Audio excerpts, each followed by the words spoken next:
बोलिए सियावर रामचंद्र भगवान की जय। वंशी विभूषित करान्नवनीर्दाभात् पीताम्बरादरुण बिंब फलाधरोष्ठात् पूर्णेन्दु सुंदर मुखादर विंद नेत्रात् कृष्णात् परम किमपि तत्त्वमहं न जाने। कि मंगल भवन अमंगल हारी द्रवहु सो दशरथ अजीर बिहारी। सीताराम चरण रति मोरे अनुदिन बढ़ऊ अनुग्रह तोरे। अनुदिन बढ़ऊ अनुग्रह तोरे। बोलिए सियावर रामचंद्र भगवान की जय। मेरे मानस प्रेमी श्रोताओं, मानस चिंतन की इस नई कड़ी में आप सबका स्वागत है। एक नए विषय के साथ आपके सामने उपस्थित हूँ। आप सब जानते हैं, हमारे आध्यात्मिक जीवन का मार्गदर्शन हमारे धर्मशास्त्र करते हैं, जिनको धर्म की संज्ञा दी गई, धर्मशास्त्र की संज्ञा दी गई है। धर्मशास्त्र की लिखी बातों का अनुगमन करके, अनुपालन करके हम अपने जीवन को सार्थक करते हैं। लेकिन जरा विचार कीजिए, धर्म की बड़ी विशद व्याख्या है। धर्मशास्त्रों के उपदेशों को अगर तोड़ मरोड़ करके अपने स्वार्थ के लिए हम प्रयोग करते हैं, जैसा आजकल हर जगह दिखाई पड़ता है। मृतक श्राद्ध में 13वें तक की व्यवस्था तो ठीक चलती है और 16वें दिन ही लोग वार्षिक श्राद्ध कर देते हैं, जो सर्वथा गलत है। अपने निजी स्वार्थ के लिए इन धर्मशास्त्र के नीतियों का तोड़ मरोड़ करके प्रयोग करना सर्वथा अनुचित है। रामचरितमानस में ऐसे अनेक प्रसंग हैं। आप भगवान राम के वनवास प्रसंग में जाइए, गोस्वामी जी ने कितना बढ़िया लिखा है। भगवान राम तो वैसे स्वयं चाहते थे कि मेरा वनवास हो। राम कर्ण चाहे सोई होई। लेकिन इस प्रसंग को लौकिक दृष्टिकोण से अगर देखें तो अपयश की पात्र बनती कौन है? माँ कैकेयी बनती है। यद्यपि उसमें राम की इच्छा है, वो एक अलग बात है। लेकिन कैकेयी ने धर्मशास्त्र के उपदेशों को बिल्कुल तोड़ मरोड़ करके अपने निजी स्वार्थ में प्रयोग किया। यही उसके अपयश का कारण बना। कैकेयी ने महाराज दशरथ से 2 वरदान मांगे, आप सब जानते हैं। जैसा क्या कि सुनहु प्राण प्रिय भावत जी का, देहु एक बर भरतहि टीका। मांगो दूसर बर कर जोरी, पूर्वहु नाथ मनोरथ मोरी। और दूसरा वरदान क्या है कि तापस बेश विशेष उदासी, 14 बरिस राम बनवासी। ऐसी दूसरे वरदान पर, जैसा आप जानते हैं, आप सब विद्वान हैं, जैसा जानते हैं कि महाराज दशरथ का प्राण संकट में आ जाता है। वो कहते हैं, कैकेयी को मनाते हैं, कहा कि कैकेयी तू तो राम की सराहना करती थी, राम तो सब पुत्रों से ज़्यादा प्यारे थे तुमको, तो कारण कौन सा ऐसा आ गया, तुम्हारा कौन सा अपराध श्री राम ने कर दिया जिससे दूसरा वरदान तुमने मांग लिया? कही तजिरोस राम अपराधु, कहू तजिरोस राम अपराधु। सबको कहीं राम सुठी साधु, सबको कही राम सुठी साधु। राम का अपराध तो बता दे हमको। कैकेयी, राम तो साधु हैं, सब लोग कहते हैं। राज्य की बात नहीं है, राज मैं भरत को दे दूंगा, क्योंकि भरत और राम मेरी 2 आंखें हैं। भरत और राम के प्रति मेरे में कोई भेद नहीं है।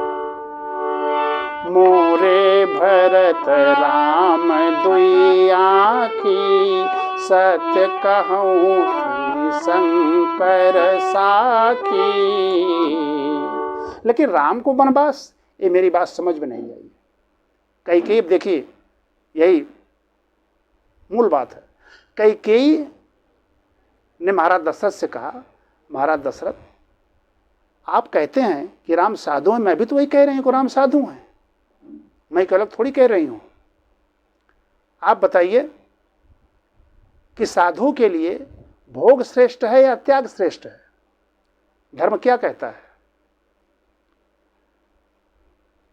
और हम भी विचार करें, आप भी विचार करें, धर्म यही कहेगा कि जो साधु है उसको तो वन में रहना चाहिए, त्यागी होना चाहिए। कैकेयी इसी को तोड़ मरोड़ करके अपने प्रयोग करती है। कहते राम साधु हैं, राम बड़े भी हैं, इसलिए धर्म के जो दो फल हैं, त्याग और भोग, तो सबसे बड़ा जो फल है त्याग, वो बड़े के लिए मैं दे देना चाहती हूँ, और भोग जो है वो अपने भरत के लिए करना चाहती हूँ, मैं दिलवाना चाहती हूँ। तो इसमें मैं कहाँ गलत कर रही हूँ? मैं अधर्म कहाँ कर रही हूँ जो आप इतने दुखी हो गए हैं? और महाराज दशरथ बिल्कुल मूक हो जाते हैं। यही स्थिति है। उत्तरकांड में गोस्वामी जी ने वर्णन किया है, प्रगट चारि पद धर्म के, कलिमहु एक प्रधान। धर्म के 4 चरण हैं, सत्य, तप, दया और दान। इन चारों चरणों को किस प्रकार से तोड़ मरोड़ करके कैकेयी अपने लिए प्रयोग करती है, यही एक देखने वाली बात है। वो कहती महाराज सत्य को पूरा कीजिए, धर्म का पहला चरण सत्य है, और सत्य पूरा तब होगा जब राम को आप तप के लिए भेज देंगे। तप के लिए भेज करके धर्म के प्रथम चरण को पूरा करिए, और वही मैं कर रही हूँ, आपका सहयोग कर रही हूँ, क्योंकि आपकी अर्धांगिनी हूँ। धर्म में आपका सहयोग करना मेरा प्रथम कर्तव्य है। इस सत्य का प्रयोग कीजिए, आप सत्य रखिए। कैसे? राम को तप के लिए वनवास भेज करके। और तप दूसरा चरण क्या है? तप राम वन में जाकर तपस्या करें, क्योंकि साधु का काम तपस्या करना है, यहाँ नहीं। इस प्रकार से दूसरा चरण आप पूरा कीजिए धर्म का। और तीसरा क्या बचता है? दान। और आप तीसरा चरण जो दान है उसको मेरे भरत के लिए प्रयोग कर दीजिए, मेरे भरत को इस राज्य को दे दीजिए, तो दान का तीसरा चरण आपका पूरा हो जाएगा। और चौथा चरण, विशेष बात मैं कहना चाहता हूँ, चौथा चरण जो दया है वो भी धर्म का एक अंग है। कैकेयी कहती है कि वो दया को आप कहाँ प्रयोग करें? मंथरा के ऊपर प्रयोग करें, उसको कोई भी दंड नहीं दिया जाना चाहिए, क्योंकि हमारी उसने बड़ी सहायता की है। तात बात मैं सकल संवारी, तात बात मैं सकल संवारी, भई मंथरा सहाय हमारी। मंथरा ने हमारी बड़ी सहायता किया है इस धर्म को पालन करने में, इसलिए उसके ऊपर दया। तो ये कैकेयी देखिए बड़ी चतुरता से धर्म के चारों अंगों को अपने लिए प्रयोग करती है, अपने स्वार्थ में प्रयोग करती है, जो कि धर्म बिल्कुल नहीं है। देखिए वेद हमारे परोक्षवादी हैं, वो कहते कुछ हैं लेकिन उनका भाव दूसरा होता है। उनको अपने लिए स्वार्थ में प्रयोग करना ये सबसे बड़ा धर्म के साथ अन्याय होता है। अब इस पूरे प्रश्न में देखने वाली बात क्या है? बात तो सही है, सत्य, तप, दान और दया चारों अंगों की पूर्ति हो गई, लेकिन इसमें सत्य और तप धर्म का आदर्श क्या है कि सत्य तप अपने लिए प्रयोग करें हम, और दान दया दूसरे के प्रयोग करें, तब तो धर्म धर्म रह जाएगा। और अगर सत्य तप दूसरे के लिए और दान दया अर्थात भोग अपने लिए, तो धर्म वही अधर्म हो जाएगा। और हम यही करते आते हैं। आज सामाजिक व्यवस्था की विकृति यही से शुरुआत हो जाती है। एक विकृत मानसिक व्यवस्था चल पड़ी समाज में, जिससे हमें बचना होगा, हमें सावधान रहना पड़ेगा। अगर हम धर्म के मूल स्वरूप की रक्षा करें तो त्याग और समर्पण अपने लिए प्रयोग करें, जिसको भरत और राम ने प्रयोग किया और सही धर्म की स्थापना किया। भरत राज्य पाते हुए भी राज का त्याग करते हैं और राम के प्रति समर्पित होकर के चित्रकूट में जाते हैं, जिस प्रसंग को आप सब जानते हैं। और दोनों भाई त्याग और समर्पण की भावना को रखते हुए एक नंदी गांव में तपस्या करता है और एक वन में पिता के वचनों का पालन करता है। यही आदर्श धर्म है और इसी की स्थापना गोस्वामी जी करना चाहते हैं। इस विषय में यही गोस्वामी जी का मंतव्य है, जिसके लिए उन्होंने इस प्रसंग को रखा है।